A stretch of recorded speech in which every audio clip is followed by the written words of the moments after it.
Hey, look out. It's Faith Talk Live. I'm Rick Probst. And I'm Dan Ratcliffe. All right, these guys crack us up. I guess you could call them the kings of satire.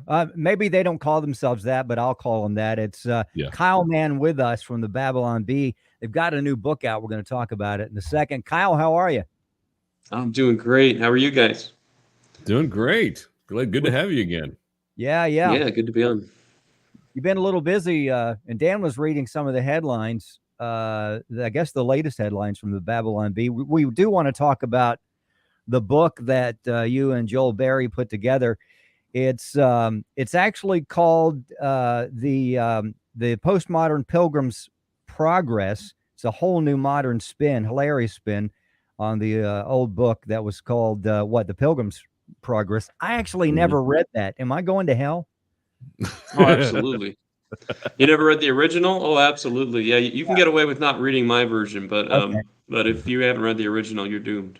Okay. I hear it's a great book. I'll have to go check it out. But in the meantime, we'll take a peek at yours and see what's up with that. It came out on the 7th, which was last week.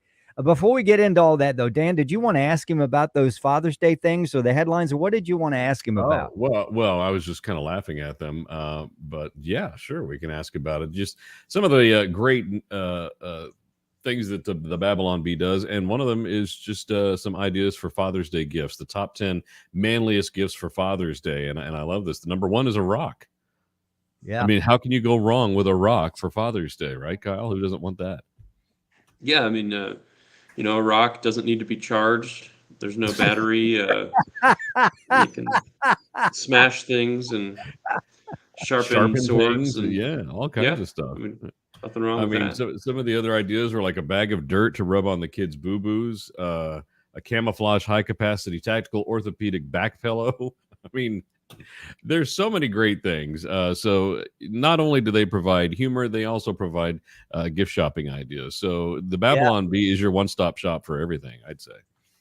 Hey, we're a little envious, Kyle, because we have this picture in our mind of all you guys getting around the table, whether it's a conference table or somebody's office, and you're cracking each other up with all these lines. You're throwing ideas back and forth. And then finally somebody says, we really got to make a decision. We got about 100 things here. We need to whittle them down to 10. We're a little envious of that. You guys must have fun. Well, I make myself laugh anyway, but I don't know about the other guys. But yeah, no, it's absolutely a blast. We're always getting together and writing a script or writing these headlines or like these kind of lists, like the one you read about the Father's Day gift ideas. That's something where there's endless possibilities and everybody's tossing out great ideas. So it's such a great group of people and so much fun. Yeah. Yeah, check out and before we get into this, I know I keep saying that I from time to time listen to commentator Eric Erickson, and I'm listening to him in the car and wherever I'm going, and he pops up and talks about the Babylon Bee, not all the time, but quite a bit. He loves it. So he's like one of your top salesmen out there. And I mean, the guy's got, I don't know how many millions of people are listening to Eric Erickson, but he's just cracking up. He'll come back from a break and start laughing. He said, I was just reading the Babylon Bee. And then he'll say a little bit of what, you guys have written that day. I was like, wow, that's great props right there. Right. Yeah, that's awesome. He's he's a good guy, and we love Eric, and he can't be funny himself, so he has to outsource that to the Babylon Bee. But we're happy to provide that service for him. This is what I love about Kyle is he'll throw out stuff that's funny, and there's just no change to the affect of his face. It's the same. I love it. Yeah. All right, let's get down to business here, as we say in the South. The business, the Postmodern Pilgrim's Progress. Tell us what it's about and why in the world did you write this? Yeah, so this is a weird, crazy thing for us because usually we're writing just straight up satire, humor. We have the Babylon Bee Guide to Wokeness that went on sale last year. We've got the Babylon Bee Guide to Democracy that's coming out later. Yeah. Yes. Yeah, we got a sequel coming out. The Babylon Bee Guide to Democracy is coming out in September. So that's good. It's going to be a blast. But so this is a sci-fi fantasy allegory. which is, I don't know if those words have ever been strung together before in the Not that English I've heard. language, but but we took the framework of John Bunyan's Pilgrim's Progress, where there's a character who's in Bunyan's work. His name is Christian, and Right. he goes through kind of the narrow road, and he meets different characters and encounters that Christians face throughout the journey to heaven, basically, and then at the end, arrives in heaven, and so it's a didactic, instructive book where you're supposed to read it and go, oh, this is what I'm supposed to do in the Christian life. Oh, this is why I'm an idiot, Um, so we took that general framework, we punched in a lot of humor, we modernized it. It's a modern day character who's going through it, and then we took characters from the Christian life today, modern Christian characters that you might recognize, or a wink and a nod to different celebrities or whatever, and and we had the character encounter all those. So it's a crazy fun thing. It's wild. It's packed with Babylon Bee style humor, and hopefully it's meaningful for people. There's some serious moments in there too. Can you give us a little hint of maybe some of the characters that you're Christian, or I don't, is his name Christian, or are you changing the name here?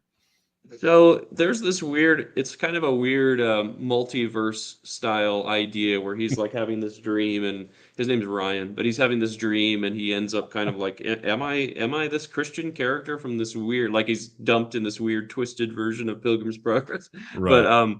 But the characters he encounters are a lot of fun. He encounters kind of a hardcore over the top faith healer who's like, just believe in yourself and you can do anything. And while he's dying. And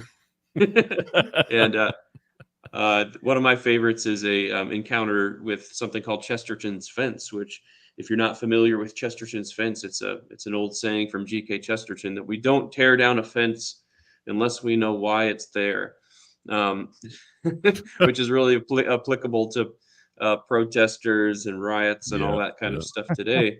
Yeah. So of course, all the characters in the book are tearing down a fence and saying, down with this bigoted fence, and but they don't know why the fence is actually there to protect them from scary things beyond. So you'll have to see how that one shakes out. But there's a lot of fun stuff. There's a city that represents kind of the Christian bubble that we put ourselves in, and it's literally a giant bubble. There's a there's a city that kind of represents humanism and our tendency to try to build heaven on earth, and you can see how that turns out. So, Yeah. and of course, our character has to fight Satan at some point. So there's a great battle with a dragon. Oh, see, now there could be a movie. Now that you have that. That's good to me. Or at least a cartoon. The Postmodern Pilgrim's Progress. We're talking with Kyle Mann from the Babylon Bee. If you're watching us on Facebook Live and YouTube Live, listening to us on the radio, always a great time with Kyle. All right, some of the serious stuff, modern Christianity. How small, ordinary acts can positively change the world, moving forward, no matter what the circumstances. How the process of grief, how to process grief while maintaining faith. It just some good stuff. Some good stuff there. What do you want people? I know you want people to chuckle, but I also know we know your heart. You want people to walk away and look seriously at their lives and go, hey, you know what? I need adjustment here, and I'm going to do some of these small acts. The top three, you think, things you'd like them to walk away with? I mean, the main thing is that, in the Christian life, a lot of times we want these big acts of heroism, or we want to be the missionary who goes out and saves millions of people. And it's like, a lot of times our life doesn't shake up to that expectation, and we can get really discouraged, especially, small church pastors or Christians that are just kind of plodding along, especially those of us, who aren't really in ministry anymore, or haven't never been in ministry. I used to be a pastor, and now I write jokes on the internet. So it can be a temptation to think I'm not making a difference because all I can muster this week is to drag my family to church, and I haven't done any great things for the kingdom of God, and sometimes all God asks of us is this quiet, ordinary faithfulness, but putting one foot in front of the other. And so that's kind of the challenge to the protagonist in our story is you're not necessarily going to be a hero, or nobody's ever going to know what you've accomplished. But if you put one foot in front of the other, you are being faithful, and that's all that God asks of us. Well, be sure and check it out. And if you haven't read the book that came out before that, the Babylon Bee Guide to Wokeness, I have it. And oh my gosh, every time I open it up and read it, I just laugh out loud. It's hysterical. If you haven't gotten it, I highly recommend it. The Babylon Bee Guide to Wokeness. And the new one is called, Rick? It is called The Postmodern Pilgrim's Progress. Yes. Right there. There you Kyle, go. we love having you on the show. We'd love to catch up with you in about 3 months or so and see what's up, kind of look ahead and kind of backtrack a bit and see how the book's doing. Thank you for your time. We know you guys are busy. And I mean, it's really, really huge. Thank you for your hearts. Let's take a break. We'll be right back. I'm Rick Probst. And I'm Dan Ratcliffe. This is Faith Talk Live.